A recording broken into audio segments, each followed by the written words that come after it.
Hello friends, आप सभी का हमारे यूट्यूब चैनल में बहुत बहुत स्वागत है। आज हम बात करने वाले हैं मिल्क एलर्जीज़ के बारे में। ये क्यों होती हैं, इनके क्या साइन एंड सिम्टम हैं।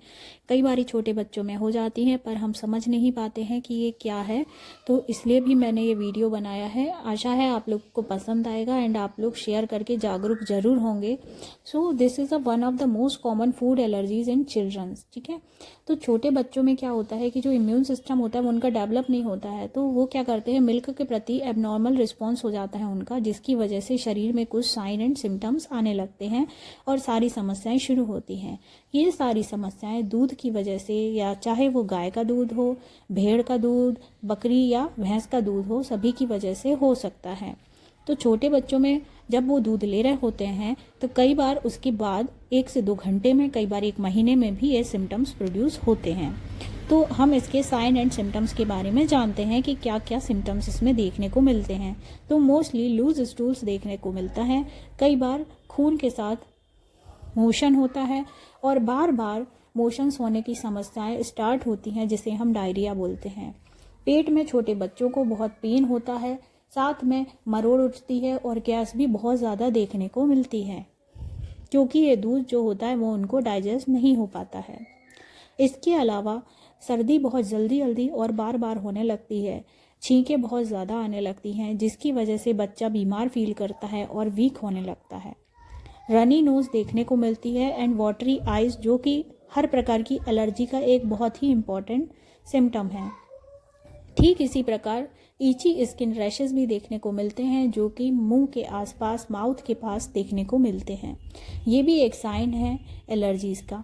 तो यदि आपके बच्चे को इस प्रकार से कोई सिम्टम आ रहा है तो उसे प्रोटीन इंटॉलरेंस की या लैक्टोज इंटॉलरेंस की प्रॉब्लम है।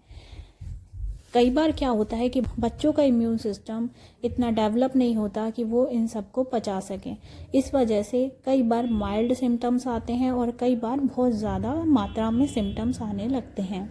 अब हम इसके कॉजेज़ के बारे में जानते हैं कि क्या कारण होते हैं जिसकी वजह से बच्चों को दूध इंटॉलरेंस हो जाता है। तो सबसे पहला तो बच्चों का इम्यून सिस्टम जो होता है उसमें मेल फॉर्मेशन, यानी कि प्रॉपर नहीं बना हुआ होता है।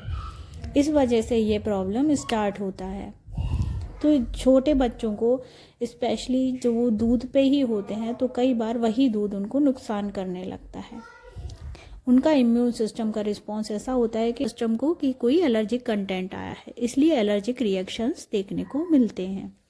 दूध में केसिन और वे प्रोटीन होता है, जो कि दूध को बहुत इम्पोर्टेंस है, बट बच्चों का शरीर कई बार इन्हीं प्रोटीन्स के प्रति रिएक्ट करने लगता है, जिसकी वजह से बहुत सारी प्रॉब्लम्स आने लगती हैं।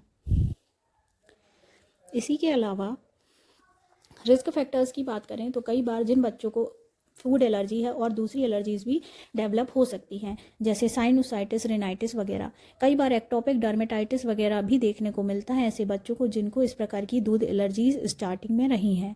फैमिली हिस्ट्री में यदि रिस्क है, अस्थमा वगैरह है किसी को, तो भी यह प्रॉब्लम स्टार्ट होता है। तो आपको ऐसे समय में क्या करना है, आप क्या कर सकते हो इसके लिए? तो सबसे पहले आपको क्या करना है कि दूध और दूध से बने सारे प्रोडक्ट्स को कुछ समय के लिए आप बंद कर दें, उसका कुछ सप्लीमेंट देखें, साथ ही डॉक्टर की सलाह ज़रूर लें। आप जो भी एक्सपीरियंस कर रहे हैं अपने बच्चे के साथ उसे आप नोट डाउन करें और फिर बाद में आप अपने डॉक्टर्स को ज़रूर बताएं। साथ ही यह भी देखें कि आपका बच्चा कोई सप्लीमेंट्स, मिनरल, विटामिन्स के ऊपर तो नहीं है। ये सब चीज़ें आपको ज़रूर करनी है और यदि आपको ये सिम्टम आपके बच्चे के साथ दिखता है तो आपको डॉक्टर को भी ज़रूर दिखाना है और सलाह लेकर ही फिर दवाएं आगे देना है और मिल्क देना है। Thank you for watching. I hope you understand what is a milk allergy and it's a sign and symptoms. If you like my channel, do subscribe and share. Be with us. Thank you.